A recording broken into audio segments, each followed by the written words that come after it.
alam kung siya ay magiging isang pantas o isang mangmang. Gayunmay, magpupuno siya sa lahat ng aking gawa, na aking ginawa, at sa aking pinagpakitaan ng kagbungan sa ilalim ng araw, ito man ay walang kabuluhan. Amen? Diba? So kahit anong kahit natin, no? Kahit anong yaman natin dito sa buhay, pag hindi tayo marunong, no? Pag hindi tayo marunong humawak ng yaman natin na yan, walang kabuluhan din yan. Amen? No? Kung si Haring Solomon yan, no? Pinakamayaman na. Pero di ba, no? Wisdom pa rin, no? Wisdom pa rin ang hiningi niya kay Lord. Kasi ang hirap ba naman na maumaling tayo sa pera minsan, no? Nakakalimot na tayo kay Lord. Na hindi natin alam na si Lord, no? Si Lord ang magbigay sa atin. Dito na, if money is your master, that means God is not.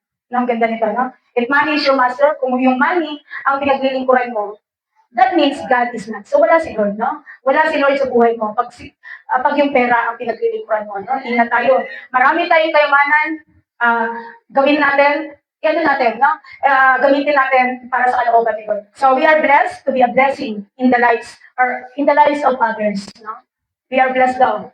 Pinagpala tayo dahil parang kumbaga pinagpala tayo para maging pagpapala tayo sa iba. Di ba? Parang, ang ganda, no? Pinagpala tayo ni Lord para gamitin ni Lord na pagpapala rin sa iba. Kaya dapat gamitin natin kung ano yung mga pagpapala sa atin, i-share natin, no?